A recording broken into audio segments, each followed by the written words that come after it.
We'll now move on to oral questions put by members to ministers. The time is now 2:34. We'll conclude at 3:34. The Honourable Leader of the Official Opposition. Thank you, Mr. Speaker. In the 2013 television leaders debate during the election, the Premier told all Nova Scotians, and I quote, "I can guarantee that we'll be taking the $46 million off our power rates if elected by removing the NDP electricity tax." Well, Mr. Speaker, we now know that isn't happening, because what the Premier did not tell Nova Scotians is that he's going to allow Nova Scotia Power to put that tax right back on our power bills. This is just a shell game at its worst. Mr. Speaker, I'd like to ask the Premier, at what point did he realize he would not be able to keep his signature election promise? The Honourable Premier. Thank you, Mr. Speaker. I want to thank the Honourable Member for the question. I also want to thank the Minister of Energy for a tremendous job he's done on behalf of the people of Nova Scotia, Mr. Speaker. Mr. Speaker, not only are we going to keep, Mr. Speaker, our election promise by removing the efficiency tax off every power bill come January 1st of next year, Mr. Speaker, let me say that again. Power bills will be going down in this province, Mr. Speaker. Mr. Speaker, under the great leadership of the Minister of Energy, we've taken it one step further. We've created now an efficiency competition for the monopoly in this province, which will continue, quite frankly, to drive power rates down even further. The Honourable Leader of the Official Opposition on his first supplementary. Thank you, Mr. Speaker. In that same election television debate, the Premier clearly said that the efficiency Nova Scotia fee would be, and I quote, "taken off our power bills and be legislated that the utility pays for that efficiency through their profits." Well, they aren't going to be paid through their profits, Mr. Speaker, not at all. Oh no, we're all going to still pay that efficiency fee, just in another place on our power bill. After all, Mr. Speaker, it is an elaborate and complicated and farcical shell game. Well, Mr. Speaker, I will ask the Premier, what happened to his guarantee that those fees would be paid through their profits? The Honourable Premier. Mr. Speaker, I want to remind the Honourable Member that power bills will be going down and the efficiency tax will be removed from every power bill in the province of Nova Scotia, Mr. Speaker. We are doing something, Mr. Speaker, that his party was unable to do, which is actually drive down power rates in the province of Nova Scotia. On top of that, Mr. Speaker, we've taken the efficiency programs, Mr. Speaker, and created a separate entity that will drive competition with the utility, which the URB will continue to monitor, which will drive down rates, Mr. Speaker, which will again provide relief for Nova Scotia ratepayers. The Honourable Leader of the Official Opposition on his final supplementary. Mr. Speaker, the only party that the Liberals are copying today is the NDP, who broke their signature promise not to raise our taxes. Now they're breaking their signature promise on the efficiency tax because it's not being charged to the power company, as he guaranteed Nova Scotians. It's being charged right back on our power bills. That is a fact. That's exactly what they're going to do, Mr. Speaker. And the only other thing that makes them different from the NDP is when Nova Scotia Power recovers every dollar of that efficiency fee that they're so proud of today, Mr. Speaker, they're going to charge a 9% guaranteed profit for them on top of it. At least the NDP didn't do that when they broke their tax promise, Mr. Speaker. So I'll ask the Premier, why are broken NDP promises on taxes any worse than broken Liberal promises on power rates? The Honourable Premier. Mr. Speaker, I'm not sure what the Leader of the Opposition doesn't understand, quite frankly. The efficiency tax will be removed from every power bill, Mr. Speaker. Let me tell this again, that every power bill in the province of Nova Scotia will decrease come January 1st, Mr. Speaker. And the only way, Mr. Speaker, that any efficiency program is going to, if it's actually cheaper and saves power customers even more money, Mr. Speaker. I can't for the life of me understand why the Leader of the Opposition is opposed to reducing power rates and potentially saving ratepayers even more. Mr. Speaker, everyone in the province, quite frankly, has agreed. Everyone has agreed with this position but the opposition party. So much for cooperation in this House. So much for what's good for Nova Scotia. If he actually believed in that, he would stand up and stand with Nova Scotians. We know that this policy is in the best interest of Nova Scotia.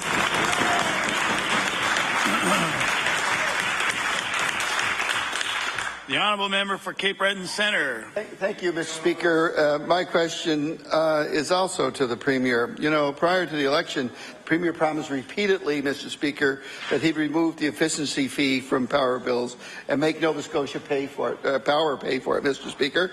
As the Canadian Press report stated in September 9, 2013, I quote, "The Liberals will shift the $46 million of cost funding programs run by Efficiency Nova Scotia from customers to the utility, which the now Premier said would be able to pay for program from its annual profits." End quote, Mr. Speaker.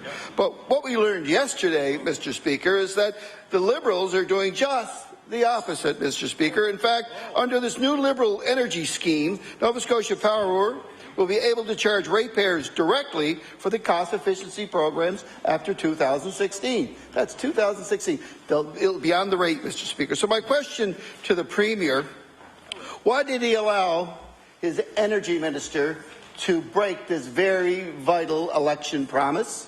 The honourable Premier. Thank you, Speaker. Mr. Speaker, let me be clear. Not only did the energy minister keep our commitment to remove the efficiency tax off every power bill in this province, Mr. Speaker, we went a step further and found a way to even provide more savings to Nova Scotians by providing more competition for Nova Scotia Power. There's one thing that Nova Scotians need to know.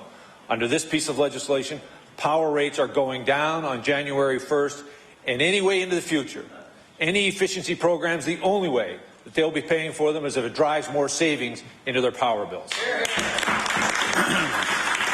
The honourable member for Cape Breton Centre on his first supplementary.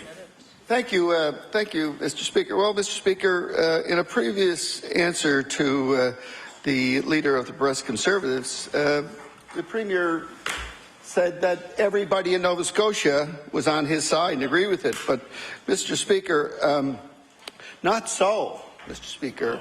I wonder if he had contacted the consumer advocate, John Merrick, because he doesn't agree with his position. In today's All Nova Scotia, Mr. Speaker, he said, for the province to take it off the bill in 2015, all they're doing is changing the way it was recovered. It's still out of the ratepayers, Mr. Speaker. So my question to the Premier, why does he now think it's okay to ask ratepayers to pay for efficiency programs? The honourable Premier. Thank you, Mr. Speaker. I know this is a difficult concept to understand for the member of the Democratic Party, but typically competition in the energy market or in any market actually will drive down costs. It's the fundamental principle of driving competition. So what we did very early on in our mandate is made a commitment to remove the efficiency tax, which will take place on January 1 of next year. We have a standalone entity, Mr. Speaker, that is driving competition on the fuel side of Nova Scotia Power, and the only way, Mr. Speaker, that any of those programs will be paid for by Nova Scotia Power is if they're actually cheaper, which actually reduces power rates for the people of the province, which actually reduces their fuel cost. Mr. Speaker, it's a win-win for the ratepayers of this province, Mr. Speaker. The honourable member for Cape Breton Centre on his final supplementary. Well, you know, Mr. Speaker, during the days and weeks as we go and people are exposed to the light that's going to be put on to this scheme, we'll understand.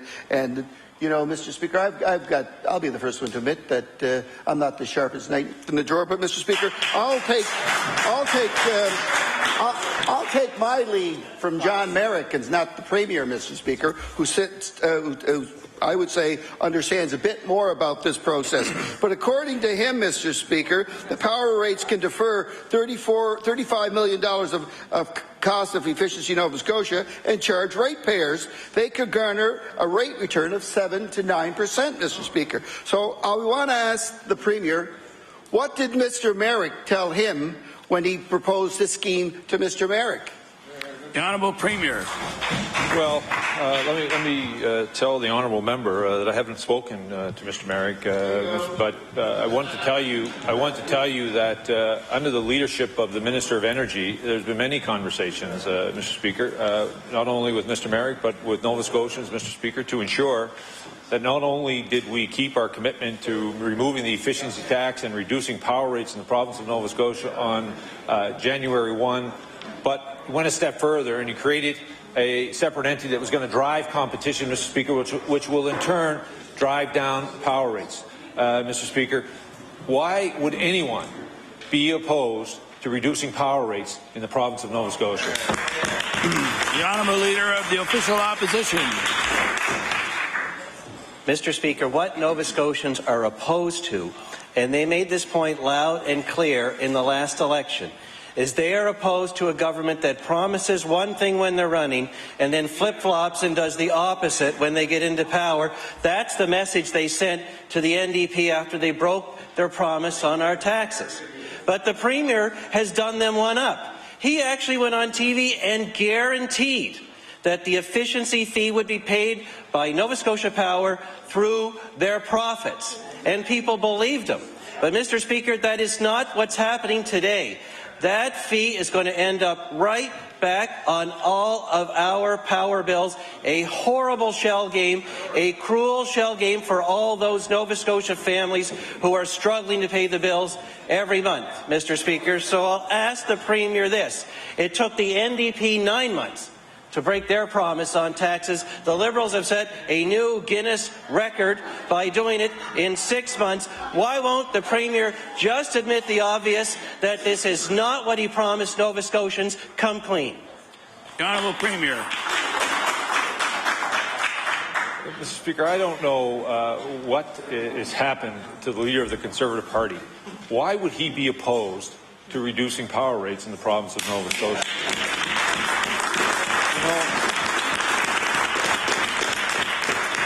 You know, he is right. Nova Scotians made a decision on October 8th for a new government. And this government is keeping its commitment to the people of the province of Nova Scotia, and the efficiency tax will come off power bills in January of next year. The Honourable Leader of the Official Opposition on his first supplementary. Mr. Speaker, here is the simple concept that I would like the other side to understand. What we are opposed to is a candidate for office who goes on TV and guarantees something and then does the opposite after the election is over. That's what we're opposed to, Mr. Speaker.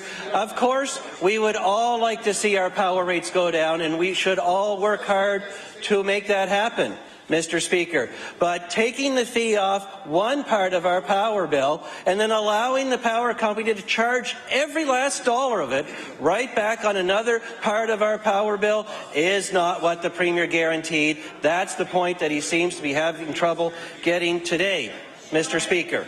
That's the shell game. So, Mr. Speaker, the government is touting the Vermont model. The Vermont model, which is this great example of how to do this in a transparent manner, except they didn't do their homework, Mr. Speaker, because you know what they're doing in Vermont?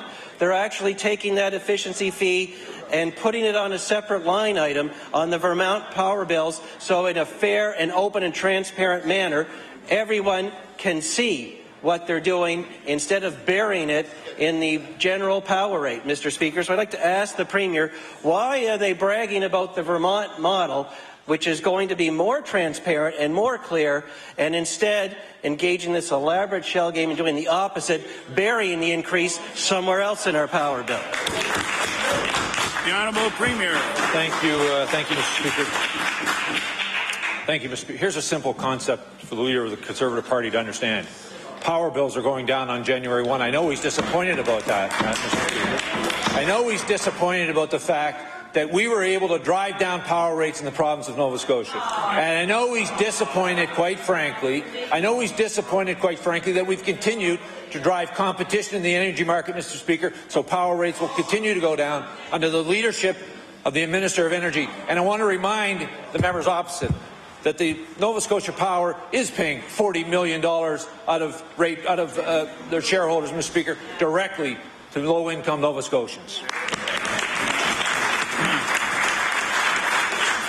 The Honourable Leader of the Official Opposition on his final supplementary. Mr. Speaker, power rates went up by 3% on January 1st under this Premier's watch. There is over $90 million in future power rate increases.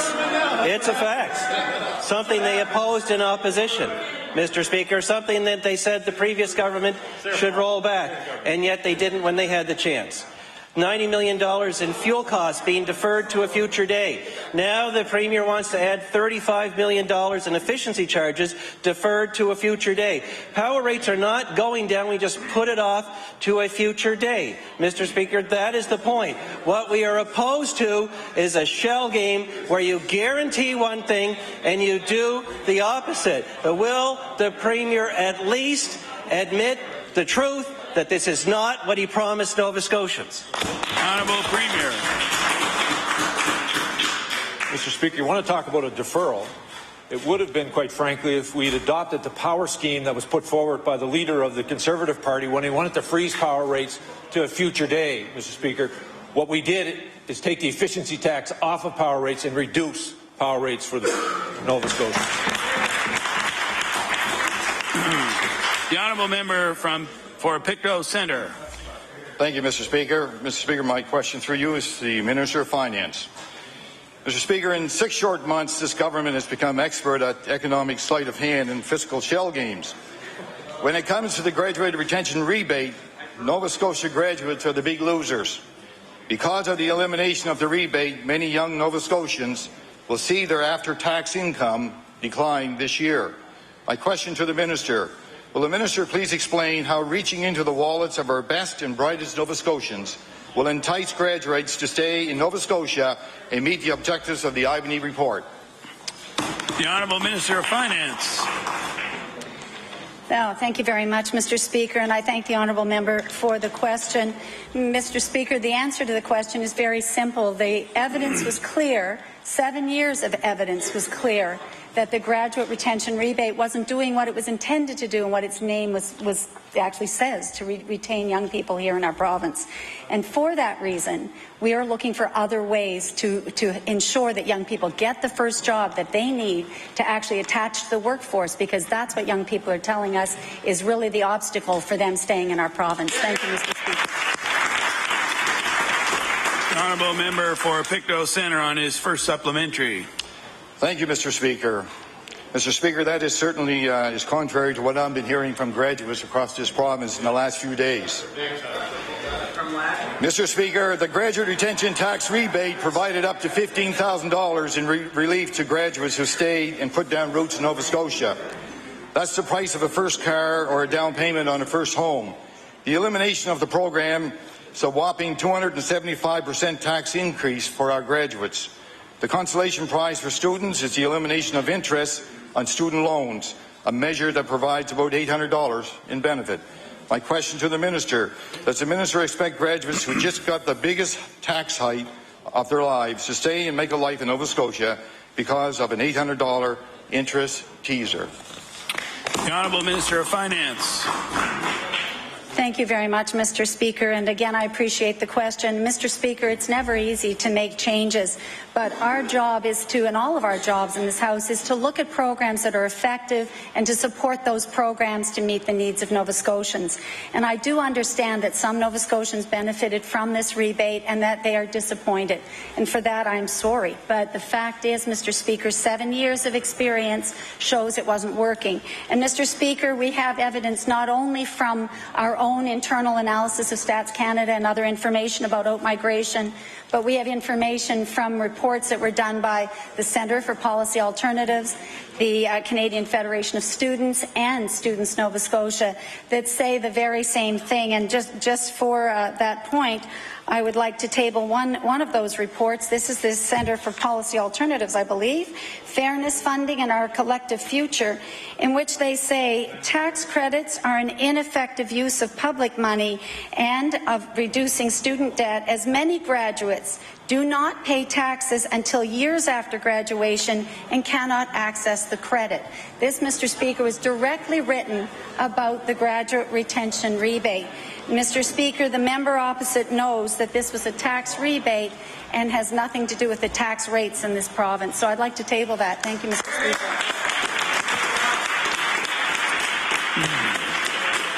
The honourable member for Pictou East on his final supplementary. Pictou Centre, pardon me, my apologies. Thank you, Mr. Speaker. Mr. Speaker, you cannot paint a broad picture that covers all students in this province, and there's certainly a lot of students very disappointed in this province, and they've been contacting several MLAs with regard to their disappointment in this recent move by the government. Mr. Speaker, Jake Rideout is a recent graduate who did everything he thought he was supposed to do. After graduation, Jake went home to Royal Nova Scotia to start a small business because he wanted to create value in his community. Part of his decision to stay and build a business in Nova Scotia was the graduate retention rebate, which he planned to use to service his student debt. Jake doesn't feel entitled, but he is disappointed. All he is asking for was some help to get on his feet in exchange for creating value through a small business, injecting life into the rural economy and banking his future on a better Nova Scotia. My question to the minister, why has the minister chosen to punish ambitious young people like Jake Rideout who have done all the right things? Why does she want to drive people like Jake away? The Honourable Minister of Finance.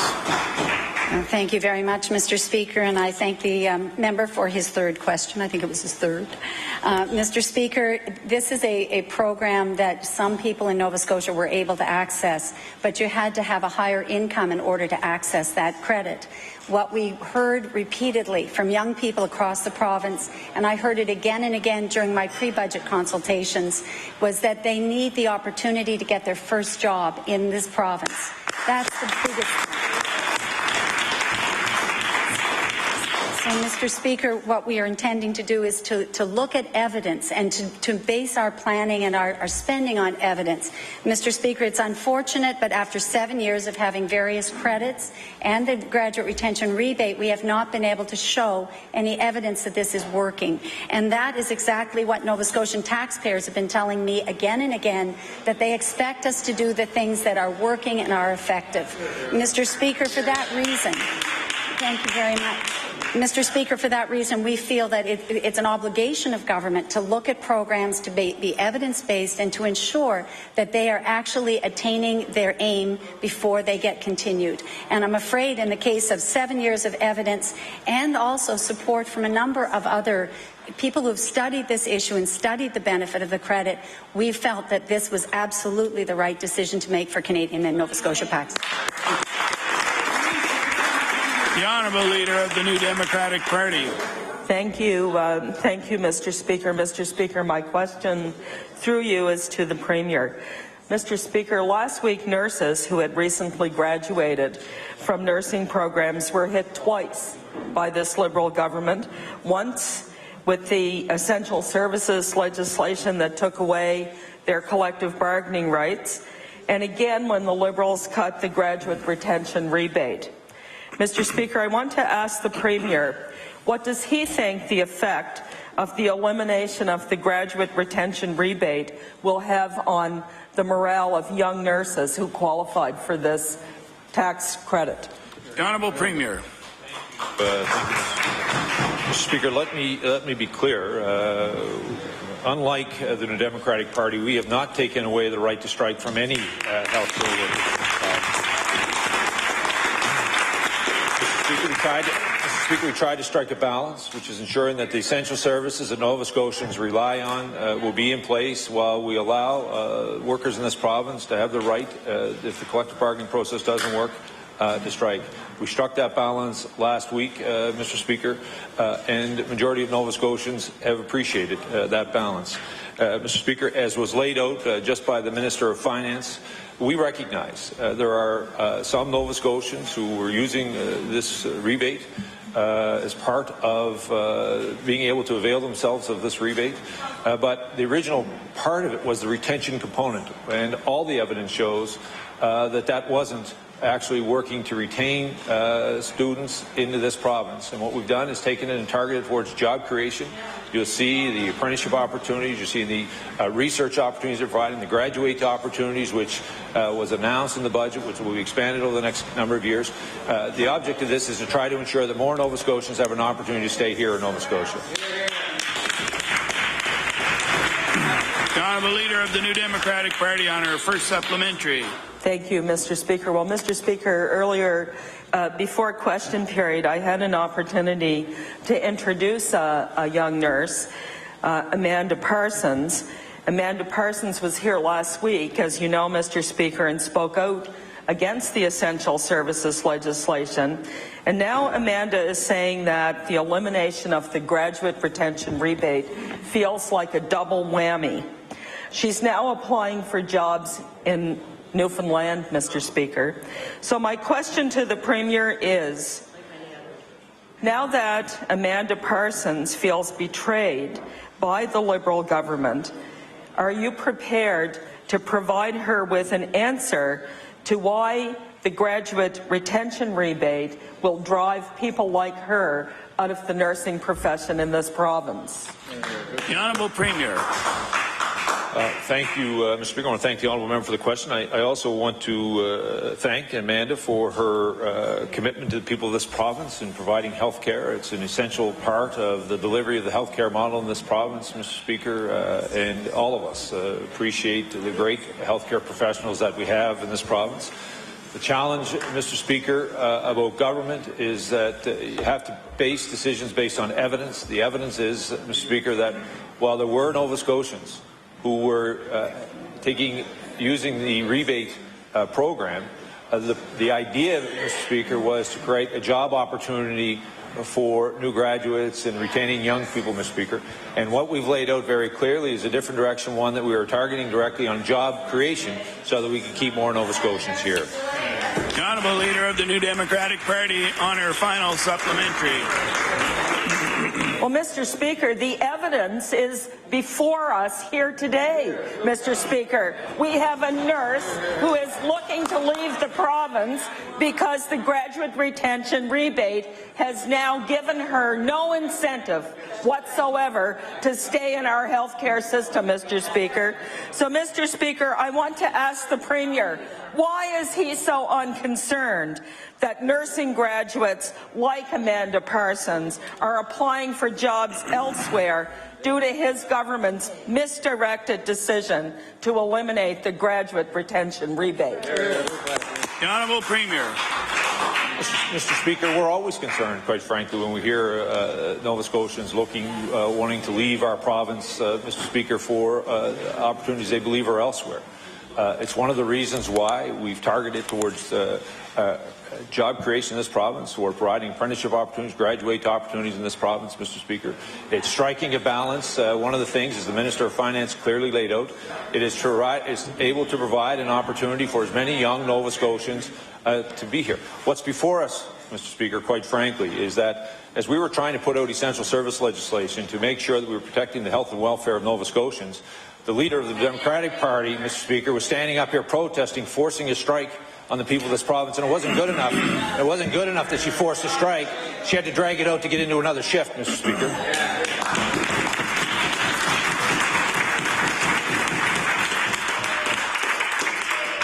Just before we get to the next question, I want to remind all members on both sides of the House that if you have a question, speak to your House leaders and get your name on your list, and you'll have ample opportunity to pose the questions. And I am pleased to say that we're a little bit more awake than we were yesterday here. So, the Honourable Member for Northside, Westmount. Thank you, Mr. Speaker. Mr. Speaker, my question is to the Minister of Finance. Mr. Speaker, Nova Scotians, and in particular recent graduates, are perplexed about why this government decided to axe the graduate retention rebate program. With one short-sighted measure, the government will save $30 million a year on the backs of our students, at a time when the Ivany Commission tells us that it is crucial to support the success of young people in Nova Scotia. The elimination of the graduate retention rebate program amounts to the biggest tax increase in Nova Scotia history for the thousands of young Nova Scotians starting their career and deciding where they want to live and work. So my question to the minister is, why would the minister eliminate a valuable program and make it easier for our province's best and brightest to leave the province to build their futures? The Honourable Minister of Finance.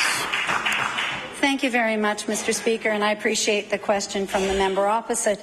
Mr. Speaker, as I've been saying in earlier answers to the question, there's no question at all that some people were able to enjoy and benefit from this tax credit, but it was not creating the result that it was intended to do.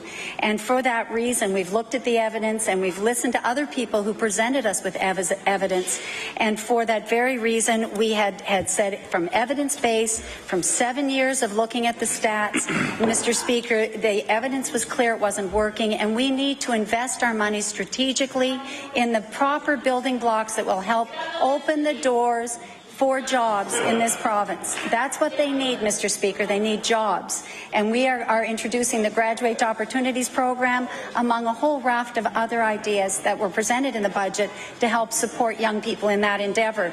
Mr. Speaker, if I may, there is also, and I hope that the member opposite may have seen it, but there was evidence from Stats Canada, it comes from the Canada Revenue Agency tax filers data that shows information on out-migration for the years 2003 all the way to 2011.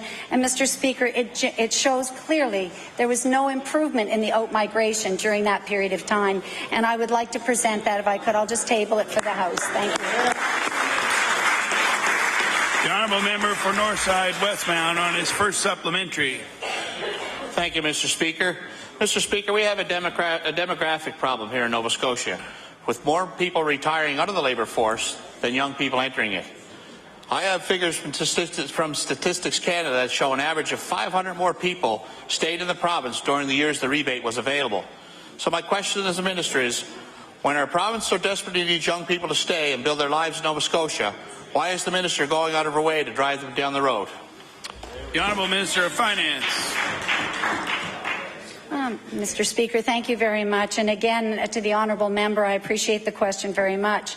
The evidence was very clear, Mr. Speaker, that the out-migration pattern had continued the same, and the cost of the program increased every year with no measurable impact, no improvement to the outflow of young people from our province.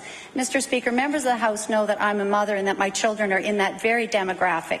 I know the issues that are facing young people, and the difficulty of getting that first job is what I hear most from the young people in my neighbourhood, from my children's friends, from the people I met across the province. They need access to the first job, that opportunity to get experience. And time again in Nova Scotia, employers, and I include the provincial government, will ask for 2 to 5 years experience for entry-level jobs. And Mr. Speaker, that's the sort of thing that we want to stop. We want to help employers pick up young graduates right away and give them experience and the opportunity to start their careers and stay here in Nova Scotia. Thank you, Mr. Speaker. The Honourable Member for Northside Westmount on his final supplementary.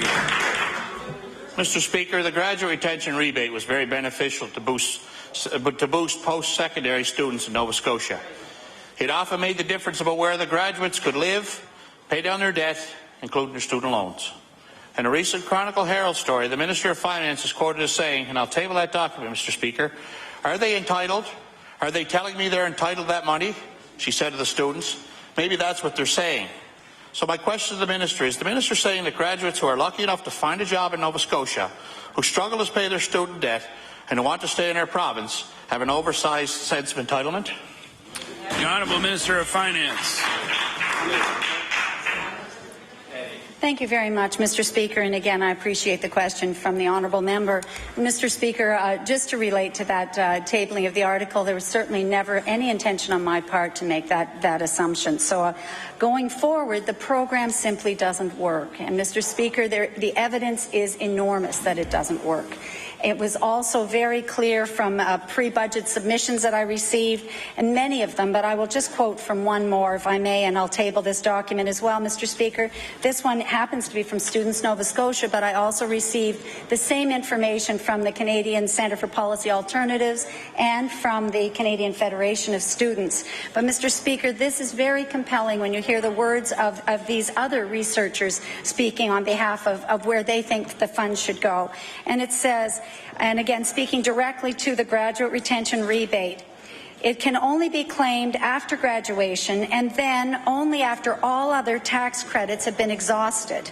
As a result, the typical graduate retention rebate recipient has an income above the provincial median. I might add, Mr. Speaker, that means 50% of the income earners are below that median, 50% above. In addition to the distributional issues, there is no evidence that the graduate retention rebate has improved the retention and attraction of recent graduates to Nova Scotia. And Mr. Speaker, I'd like to table that document as just further evidence, not from myself, but from another party. Thank you. The Honourable Leader of the New Democratic Party. Thank you very much, Mr. Speaker. Mr. Speaker, my question through you is to the Minister of Finance. Last week when the budget was handed down, students were shocked by the elimination of the graduate retention rebate. Student advocates who had spoken with the Minister previous to the budget being released and talked about new things the government might consider doing to invest in student and graduates, but they never did ask for this funding to be eliminated outright. So my question to the Minister is this: why is the Minister attempting to lay blame for the elimination of this program on student groups who are actually advocating for more support for students, not less? The Honourable Minister of Finance. Thank you very much, Mr. Speaker, and I thank the honourable member for her question. Mr. Speaker, there was no intention to link those two things whatsoever. The evidence is clear, and the evidence has been provided by our own research, by Statistics Canada, by the Canadian Revenue Agency's out-migration information that I just tabled a moment ago, by a number of other pre-budget submissions that we received and studies by the Canadian Centre for Policy Alternatives, Students Nova Scotia, the Canadian Federation of Students. I am not intending to lay blame at their feet. They've done information and studies, so has the Department of Finance. And Mr. Speaker, you don't introduce a program without having a review and an opportunity to see if it's working. Again, Nova Scotian taxpayers expect exactly that. And upon review, this program simply wasn't hitting the mark, Mr. Speaker. And for that reason, it is not in the budget for this year. The Honourable Leader of the New Democratic Party. Well, Mr. Speaker, the evidence is far from clear, as the Minister says. The evidence tells us what the ongoing problem is, and we know we have a problem. But would the problem have even been greater without this program? Mr. Speaker, I suggest that it actually would have been much greater.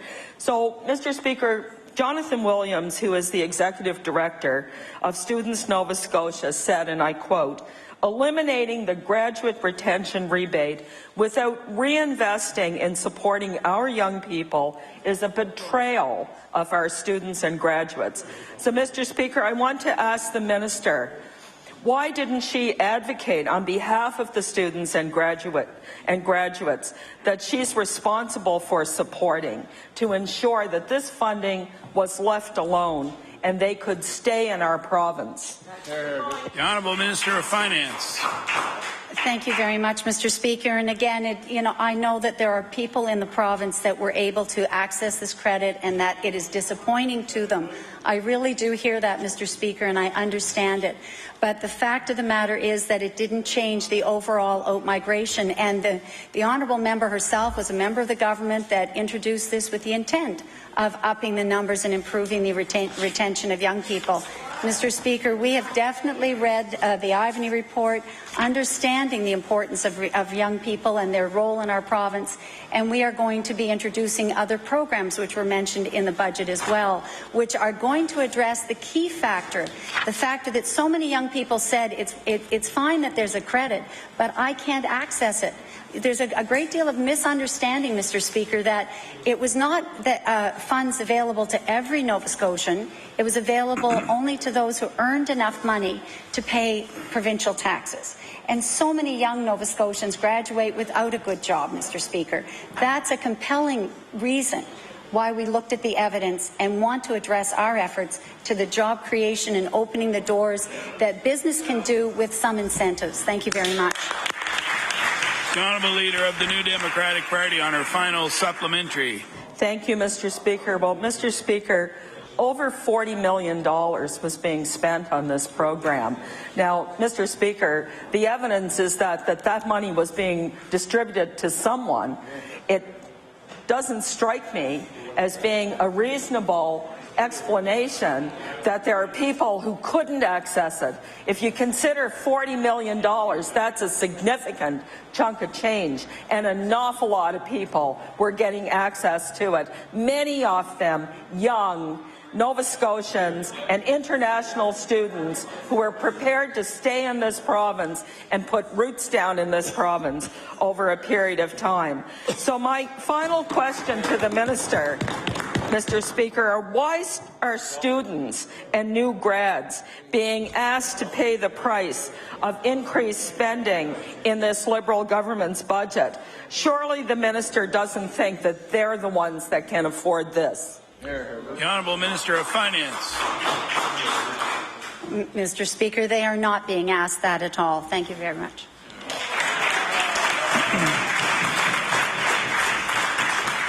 The Honourable Member for Pictou West. Thank you very much, Mr. Speaker. My question through you is to the Minister of Economic and Rural Development and Tourism. Mr. Speaker, we learned last week that the budget for the controversial Cabinet Slush Fund went up $5 million. In opposition, the Liberal Premier said he'd get rid of it. But now he's keeping it, and he's increasing the budget by more than 18%. It's a complete 180 from his stance before and during the election. So, why are the Liberals misleading Nova Scotians and jacking up the budget for the Cabinet-controlled slush fund? The Honourable Minister of Economic and Rural Development and Tourism. Mr. Speaker, I want to thank the member for the question, and it is a legitimate question because if you look at the budget numbers, the conclusions that have been reached by the member would be the legitimate conclusions that you would reach by looking at it. What I can advise the member is that the reason there is an increase in this year's budget for the Jobs Fund is because of the previous deals that were negotiated and signed by the NDP government, which were staggered as to what years they would be paid out. So because of the deals that they have shackled our government and Nova Scotians with, more money had to be put in to meet those liabilities, and I'll be more than happy for the member for Chester St. Margaret's to go line by line and project by project to show how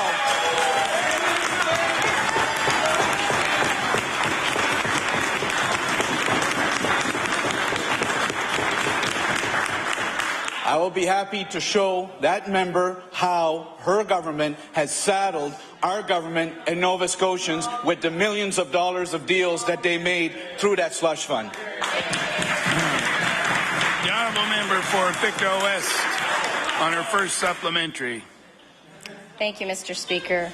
And I thank the member for his answer. However, I don't know the Premier's promises in fine print, and I don't think all Nova Scotians do either. So there is nothing, you know, I look at this and it's absolutely another Liberal flip-flop. No doubt about it. The Premier has decided it is in his best interest to maintain and control the fund and keep giving corporate bailouts. The Premier and his government have already given out $20 million. And I can table that. So my question is, when was the decision made to do a flip-flop on their election promise and jack up the budget for the cabinet-controlled slush fund?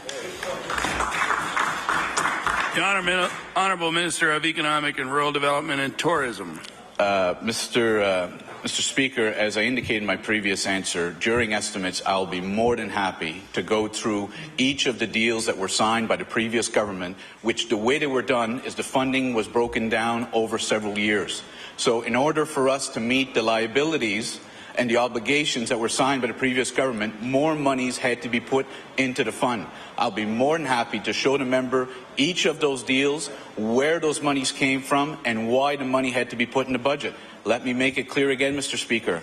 We will be replacing the Nova Scotia Jobs Fund. There will be a new fund that is brought in that will clearly meet the obligations set out in the Travis report and the concerns raised by Nova Scotians, and the members will have an opportunity to see that here in this House. But again, actions speak louder than words. Mr. Speaker, other than the ferry deal, which was signed by the previous and negotiated by the previous government, our government has not used the Nova Scotia Jobs Fund.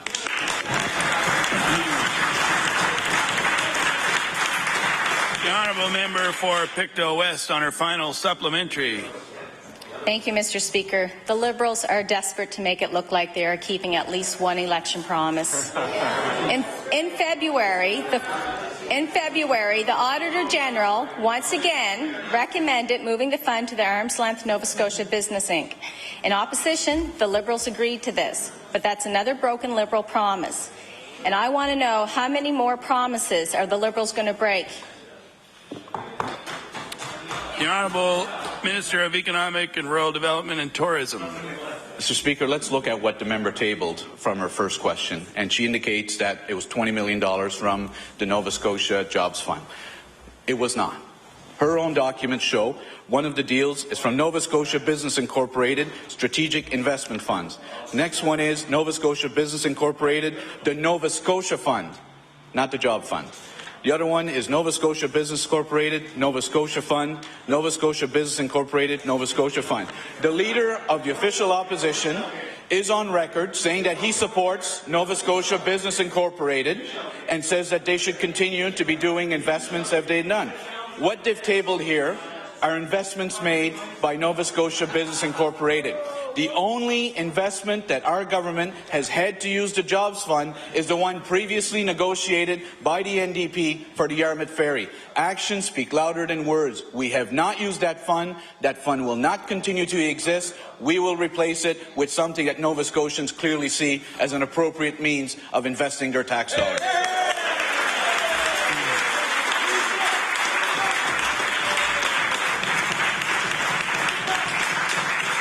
The Honourable Leader of the New Democratic Party. Thank you, Mr. Speaker. Mr. Speaker, my question for you is to the Premier. Mr. Speaker, on the 12th of February, Ray Ivany and his Commission on Building Nova Scotia's New Economy issued their report, and Mr. Ivany was unequivocal when he spoke with members of this legislature.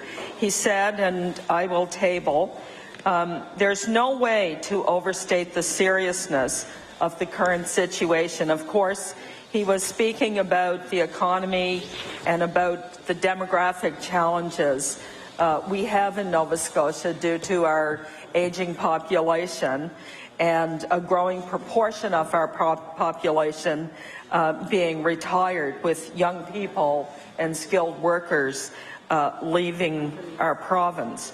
So, Mr. Speaker, in the spirit of this report, and given the elimination of the graduate retention rebate, can the Premier please explain why he's opposed to both domestic and international student retention programs for our province? The Honourable Premier.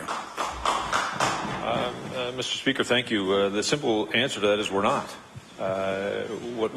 She actually read the report of Mr. Ivany. He talked about creating job opportunities to keep young people in this province, Mr. Speaker. It's clearly laid out a number of times that the program put in place while being used by some Nova Scotians was not a retention tool.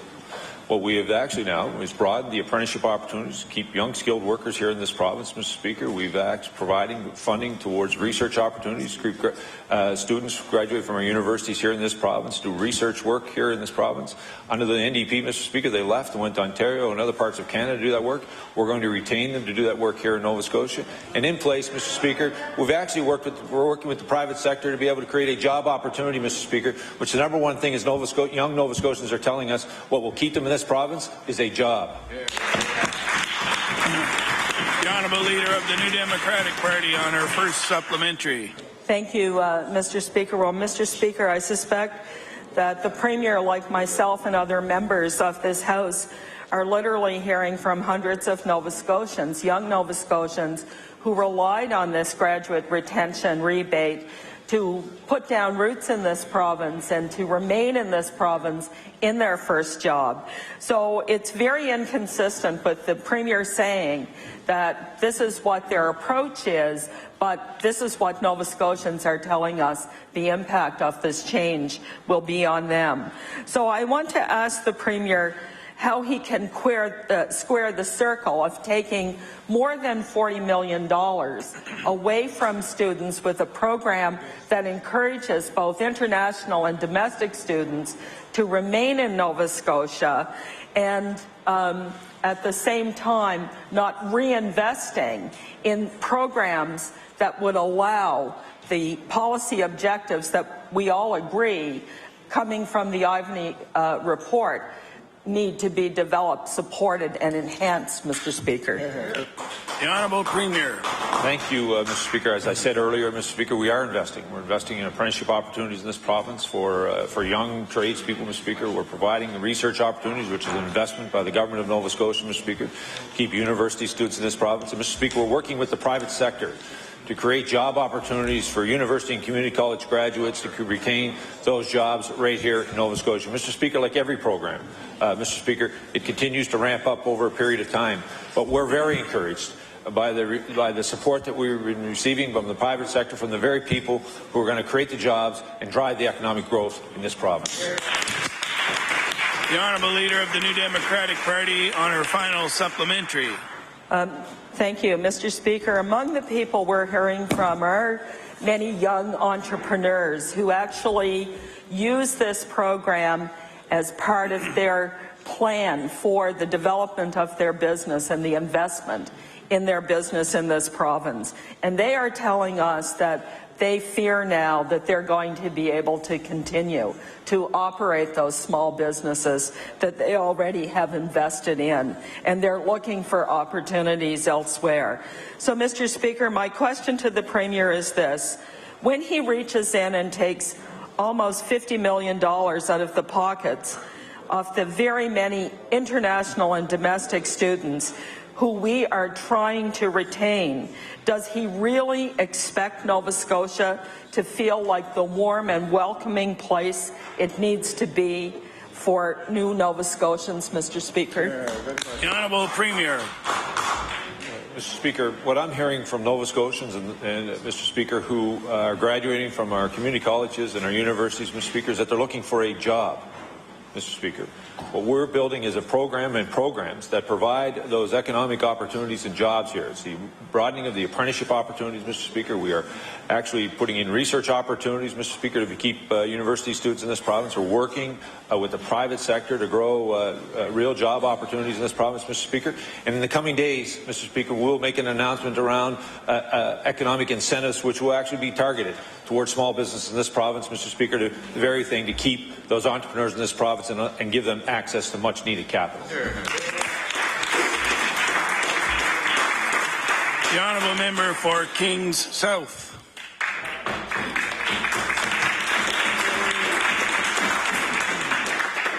Thank you, Mr. Speaker. My question through you is for the Minister of Agriculture. Mr. Speaker, yesterday the Minister of Agriculture answered many good questions at the Subcommittee on Supply. Mr. Speaker, the wine industry has the potential to be a real economic driver in several of the ridings in this province, and particularly in Kings South. Mr. Speaker, will the Minister of Agriculture provide the House with an update on the developments in the wine industry and its potential for our province? The Honourable Minister of Agriculture. Thank you, Mr. Speaker. It's with great pleasure I rise to talk about the wine industry in Nova Scotia. As a lot of people in the province probably don't realize, our wine industry offers us one huge opportunity for growth. The only problem is it takes a long time to grow the grape plants to a point to produce grapes. Once they're there, it can provide up to a couple hundred years of growth and very productive growth off those plants. So it's one thing we have to work towards expanding. The other thing is the wine industry has really evolved in Nova Scotia past the point of being a cottage industry to a true industry that now employs hundreds of people throughout the province, makes huge economic impact to the province, and indeed is one industry we need to grow and grow successfully. It meets all the requirements of environmental consciousness, profitability, and all the things we need to do in the province. So it's an industry that we have to grow. We're committed to growing. We've been meeting with the wine industry on a regular basis now to set up an incentive program to work with them to make sure our industry can grow and prosper. And not only that, but our industries have won international awards against some of the many very well-known wines from all over Europe. So I think we're poised to really set up a new economic development tool in the province that hadn't been there before, and we look forward to doing that. Thank you. Good, Minister.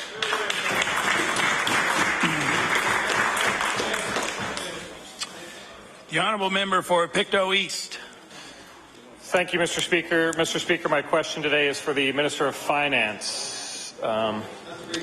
As we saw record increases to our net debt during the Dexter government, the Liberals cried foul. Yet this new Liberal government is committed to continuing this trend.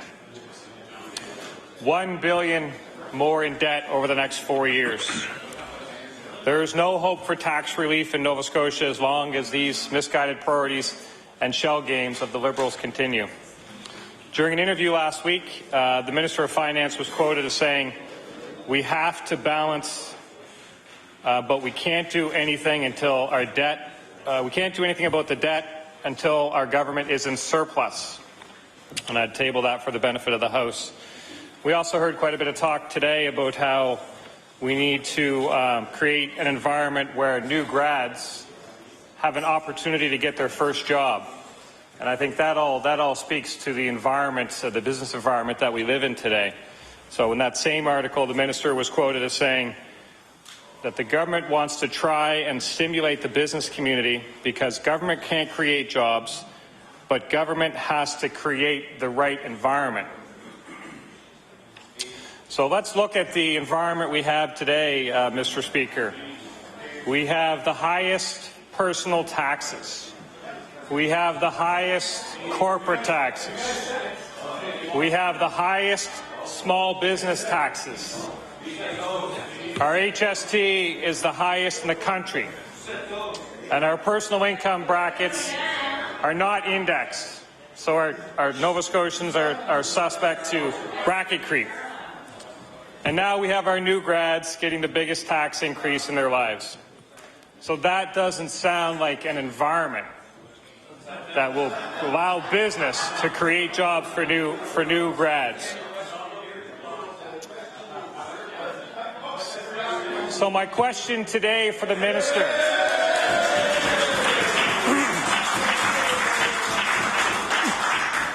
is when we look through the budget documents and we see 3 more years of deficit spending and we see 4 more years of debt increases. What is this government going to do, and when are they going to do it, to create an environment where businesses will be able to grow, where businesses will be able to thrive, and businesses will be able to hire new grads? Because that environment is not there today, and I don't see it in the budget for the next 4 years. So I'd be interested to hear the Honourable Minister of Finance. I think we have time for one answer. Yeah, thank you very much, Mr. Speaker, and I think there's time maybe even for two. But Mr. Speaker, the budget that I presented last week is a fair and honest representation of where we are, and that's something that was sorely needed in this province.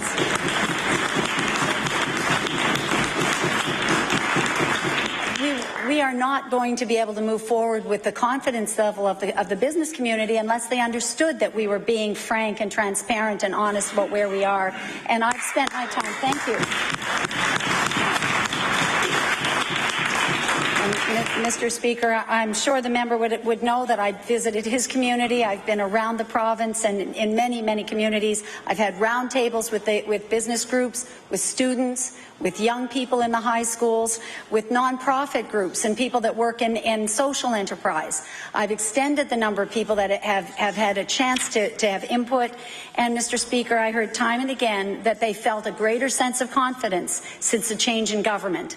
And with that, we'll be building the building blocks of trust and working together to actually provide the foundation for a growth in our economy. Because, Mr. Speaker, even businesses that might be wanting to expand won't do it if they don't have a sense of confidence in the environment in which they're operating. The honourable member for Pictou East on his first supplementary. Mr. Speaker, traveling around the province and talking to new grads, that's probably cold comfort for them today to know that they've been hit with this massive tax increase. Every Nova Scotian will be hit with bracket creep. The promised HST decrease has been rescinded by this government. The minister was quoted last week as saying the minister has been very clear that even with the tax review, they're not looking at reducing our revenue. So if the government is not looking at reducing its revenue with this tax review that our Liberal friend from Ontario was going to conduct, I wonder what they are planning to do. Are they should do as I say they should do. And order, please. The time allotted for oral questions by members to ministers has expired. We'll move on to orders of the day. I recognize the Government House Leader. The honourable member for Queens Shelburne on a point of order. Thank you, Mr. Speaker. Mr. Speaker, I rise on a point of order. Today, in question period, the backbenchers asked questions again of their own cabinet ministers. Mr. Speaker, on April the 1st and 2nd of 2014, this year, in law amendments, over 150, I repeat, 150 percenters, members of the public, brought their concerns to this House. Not one question was asked by the Liberal members. Today, those same Liberals backbenchers ask questions in question period, taking times from opposition parties. Mr. Speaker, Liberal members is taking away time from QP and these opposition parties. The Liberal government have no time, it appears, for the concerns of the public. I ask for your ruling on that. Thank you very much. We'll take that under advisement and we'll report back to the House. The Honourable Government House Leader. Speaker, I move that you now leave the chair and that the House resolve itself into a committee of the whole House on supply. The honourable member for Inverness. Thank you, Mr. Speaker.